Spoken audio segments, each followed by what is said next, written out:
Hello everyone and welcome to a new episode of All Things IDA. Now this channel wouldn't be called All Things IDA unless of course we also start talking about the decompiler. So now is the time. In this video I'm going to be giving a high-level overview of the decompiler. We're not gonna dig deep into the code, but this will set the stage for future videos. With that, let's get started. Okay, before we talk about the decompiler, let's talk about the disassembly level. So I have spoken about decoding instructions in a previous video entitled Generating Disassembly Lines and Instruction Decoding. It goes deep into instruction decoding. Now this is important knowledge so that we can quickly grasp the decompiler concepts. One thing is important is from the instruction decoding aspect and the relationship with the decompiler, we need to have a function. So what's a function on a higher level? Just quickly, a function will describe its entry point and series of function tails or function chunks represented by a funct object. Now from a function we get a series of basic blocks. This is important. Without the function, we can't decompile. And to access the basic blocks, we can reference the video above here, and we are working with a QFlowchart object. From the basic block, every basic block will have a series of instructions. And the instruction itself is, once decoded, will be represented by the instruction T object. To decode an instruction really, what happens is we send the EV analyze instruction event that is handled by the processor module or a plugin that's waiting for that event. Once that event is handled, we should expect a populated instruction T object. The instruction T object will have everything needed to describe that decoded instruction. Most importantly, its I type, which represents the mnemonic, but this is not really like a string or anything. It's just part of an enum defined in all inst.hpp. This has been previously explained. Another important field of the instruction T is the size in bytes and the array of operands, and the operands can have different kinds, which are represented by the operand t.type. Could be register operand, immediate, near, or void, nothing, and so on. So this is the instruction at the disassembly level representation. Okay, now we're ready to talk about the decompiler. So let's take it one step at a time and see how we can acquire a decompiled function. So the simplest series of API calls we can do to decompile a function is as such. First, we have to make sure the decompiler is installed and we can initialize it. So we can call init Hex-Rays plugin. If it returns false, then we don't have the decompiler. Then to decompile, we need a function pointer. So we can get it using, for example, get_func. Once we have a funct object, we then now call the decompiler's decompile function, which takes the funct object and an output parameter to capture the decompiler errors, if any. And finally, once we have a cfunc wrapped in a cfunc pointer smart pointer object, from that cfunc we can access vital fields inside the decompiled function. One of the basic things is, for example, we can call get pseudocode, gives us simple lines vector, which are colored lines. Then we can simply remove the colors or tags, then print every line in the pseudocode. This is the simplest thing to start working with the decompiler, and that will give us the pseudocode. But this will not be enough. So this is something we will be exploring in the future, how we can get much more programmatic access than just pseudocode lines. By no means these are the accurate stages as simple as they look here. This is just a high-level overview. It's the oversimplification of the stages. When we decompile the function, the first stage is we get microcode conversion from instructions, the I instruction underscore T, to microcode instructions, which will yield microcode instruction along with its microcode operands. And then after we have the MBA, which is microcode basic block array, and all the way down to microcode instructions and so on. Now we are ready to work with and generate an abstract syntax tree known as the C tree generation. And then after we have an C tree or an AST, we are ready for stage 3 with simply taking the C tree or the AST and rendering it as pseudocode. Now, of course, there's no obligation to render it as C pseudocode. You can render it in any other pseudocode we like, as long as we have the AST representing a bunch of nodes linked together and they have their own types. We can choose any other textual representation of the abstract syntax tree. So this, in simple terms, are the 3 stages of decompilation. So now let's talk about or see how the microcodes are represented. So real quick, if we go to the SDK, open Hex-Rays.hpp. If you don't have it, it is in the IDA installation plugins, Hex-Rays. You will have the includes folder where you have Hex-Rays.hpp. It clearly says that we have two representations that I was talking about, the microcode representation and the C3 representation. Let's take a look at the microcode representation. To show the microcodes and keeping this video high level without going into lots of code details, I'm gonna use a plugin by Marcus, and it's called Lucid. Lucid is a way for us to see the microcode instructions. You just go clone that repo and simply copy the contents of the plugins folder to your IDA plugins. After you do that, now we're ready to decompile a function. As usual, hit tab. We have a function here, for example, decompiled, and then we can right click and say Ctrl+Shift+M or view microcode. And this is Marcus's plugin. And what we see here, for example, I have selected the line, and what we see here is the highlight of the microcodes that represent that pseudocode. Or even if we don't want to look at it like this, we can also, let's synchronize this with the pseudocode. And what we're looking at here is the same. So let's try to put everything like that. So this here, these are the two instructions here. Of course, not the whole thing. Like, we don't see directly the assignment to that variable here, which is AX. It's kind of implicit. But here, these are the three forms of representation. The assembly representation, the pseudocode. But before we even got the pseudocode, this is the latest stage. That's the second stage here. At the first thing when we do the compilation, go from instruction level all the way to microcode level. And these are the microcode instructions. As well, we have a finite set of microcode instructions. And we can think of the microcode block arrays. Here we have block 0, block 1, block 2, and so on. So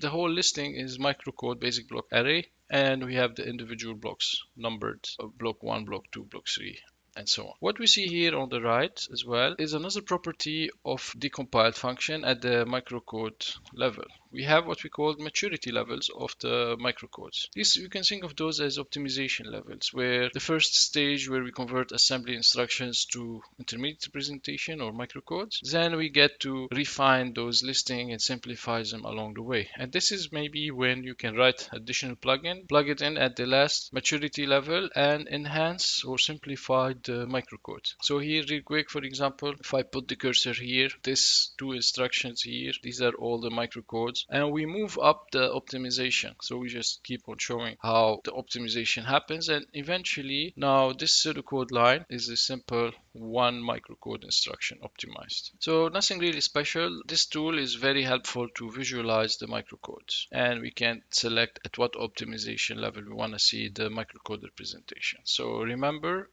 this is disassembly. This is stage 1. We don't see yet the AST, I'm going to explain it later. And finally, stage 3 is pseudocode rendering. Let me show you all the microcode instructions, their kind. So here we see move and so on. Let's see the whole list. So the whole list is defined in the mcode enum and the Hex-Rays.hpp file. So these are all the operands supported here.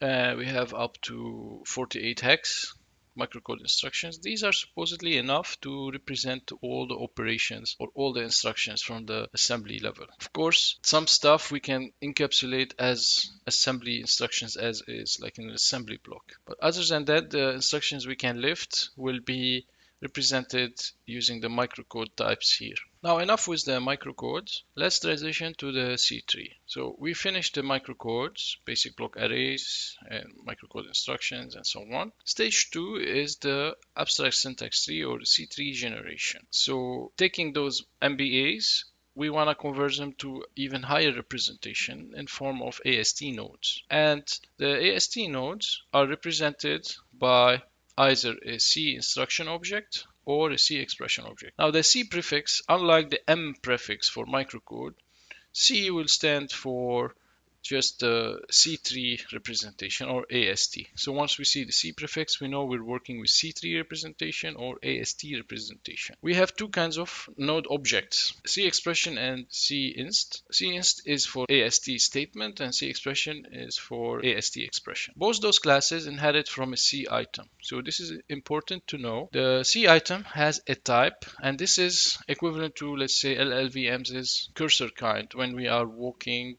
the AST in libclang API, for example, we can ask for the cursor kind or the node type. So in IDA, it's .type field in the C item. And we have different nodes. The same way in LLVM or libclang, let's say we have the kinds. Is it a variable declaration? Is it a class declaration?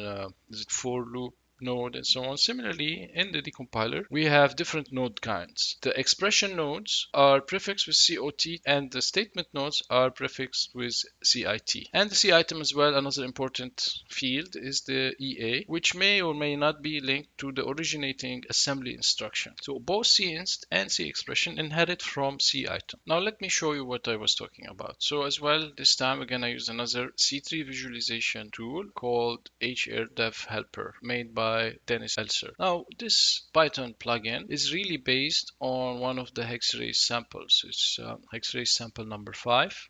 It's written in C++, and this will visualize the C3 in a graph view. So Dennis took that plugin, converted it to Python, cleaned it up, made it more useful. So let's take a look at the C3 representation. Okay, now let me show you the Upstack syntax tree. So as well, after this HRDevHelper plugin is installed, we open the decompilation window and select HRDevHelper and show C3. Inside here, what we see is the rendering of the AST.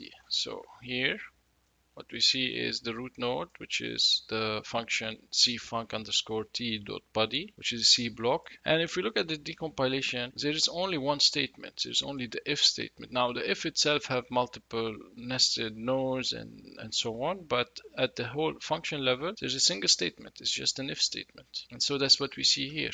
What we see here is the C block of the function and the single statement here, which happens to be an if node. And the if node itself will have attributes and nested nodes as well. So the if statement will have, for example, its condition, its true body, and optionally the else body. If we look at this block, which is this guy here, first statement, which is the if, and that if, let's see what are the attributes and children of that AST node. So this if has a true body, which is of kind block. And the block itself now, again, the same way we had the function level block, every curly braces is a block of statements. So the if as well, this is the true body, which is a block we'll explore in a second, but also the if will require, for example, a condition. And here we can see the condition node, which is an expression or a COT unsigned less than node, which by nature, this is a binary node, which has as well left and right for that comparison. So we have the left happens to be another node of type call, which is called to get version. And then the second node for it is a simple integer literal that's being compared with, and that's the value. Now, if we drill down into that node's body, which is another block, if we count, we have two statements. We have the assignment statement and another if. So let's follow it back again. So here the if has a block of two statements. We can see only two statements here, 1 and 2. The first one should be of type assignment. Here we have the assignment statement assign, and we have as well assign is a binary node, so it has left and right nodes as well. The left nodes happens to be a simple COT var node, and the right is a function call, which in turn a function call can have hundreds of children if it's a function that calls a function that takes 10 arguments, that the arguments are complex and so on. So here this assignment node to the variable current process is very simple. So assignment here, the current process here, and assign to a function call that takes no arguments. Very simple. So assign, this is the left, this is the right, assign from a function call to this node here, which is of type COT object. And it's going to be the same. If I follow this statement here, let's follow the second statement. So this is the assignment, and this is the second one. This is the second statement, which is this if here. So this is the if here. And that if, we'll notice now as well, will have the condition and the body. Could have at most 3 children, the expression of the if or the condition, then the true body and the false body. But we don't have a false, so we have one is like condition and one is the true body. So let's see here, happens to be the actual body, and we have two statements as well. We have assignment and if. we can see in that block we have two statements. And let's take a look at the if condition here, which happens to be a call node. And that call node is gonna describe what's being called. So it's calling another expression of type COT_OBJ. We'll see what those mean. And also it has arguments, since this is a function call argument, COT node, COT call node. It will have what we're calling and the arrays of arguments. So here are the arguments, which in turn, if the argument is another function call, it will grow bigger and bigger and the tree will be more complex. So what we're looking at here is the complete AST of that function. Remember, the decompiler doesn't have translation unit AST representation. That means it's only on a function by function basis.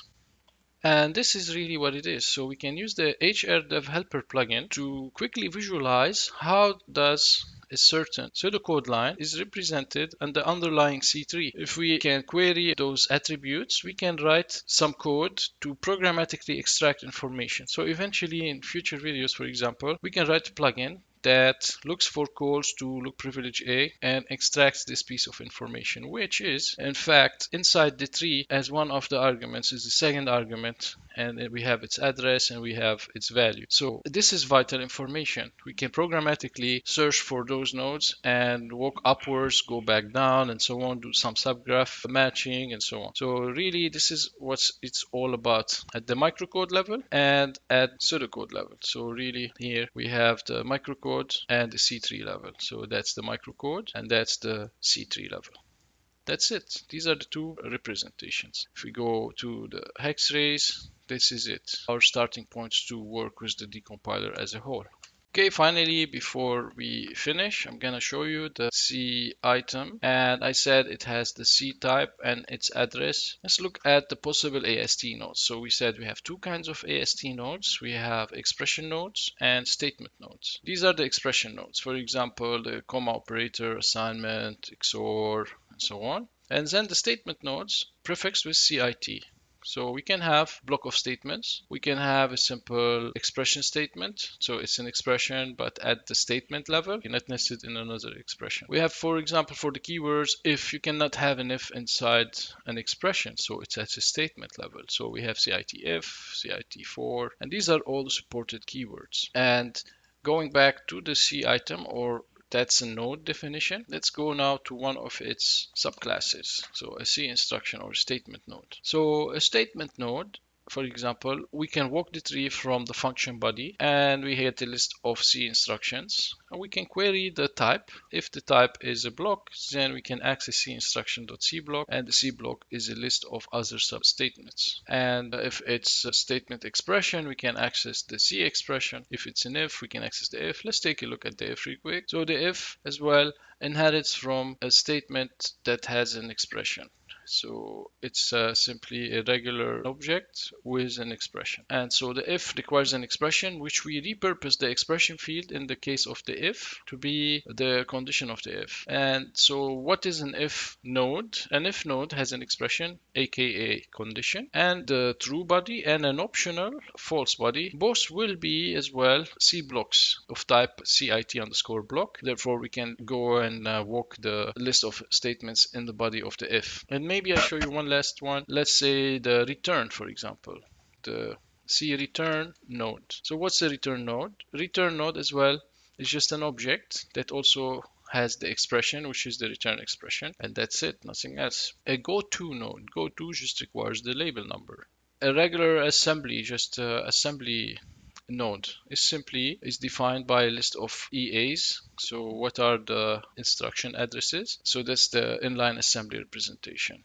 Let's take a look at the while block, for example. So while inherits from a loop, but we can tell, if you want to think about it on a higher level, a while requires a condition and the body. So then there is a parent class here, loop, that inherits from this guy, which has the expression. So we can repurpose this to be the while this condition. And a loop by nature here will have as well the body statement, which should be a C block, for example. So a while really is simply a loop, will inherit an expression, and it would have one child, which is the block, or the body of the while. Same for the do is another loop. and nothing really special about the rest of things. If we go inside an expression, expressions can be of different kinds. As we said, we have to look at the C type. So let's say if it's, for example, an XOR, it's telling us that it's X XOR Y. What does it mean by X and Y? If we go back to the expression, it inherits the type. We can check if it's the node kind is of type XOR, and it told us in the comment documentation X and Y. So once we check the expressions as type, we have the field X, which gives us the left-hand side expression, and gives us the Y, which is the right-hand side expression. So really, we don't know what to access unless we first check the instructions as type. That's what it is. Okay, so that's it for today. What we covered is the high-level representations of the decompiler, the two kinds of representations, microcodes and C3, aka abstract syntax tree. We spoke about the decompiled function, the cfunc_t, and we also explained the difference between a statement and an expression. Now we should be ready for future videos where we can query the AST programmatically and get some nice results out of it. Thank you, and I'll see you next time.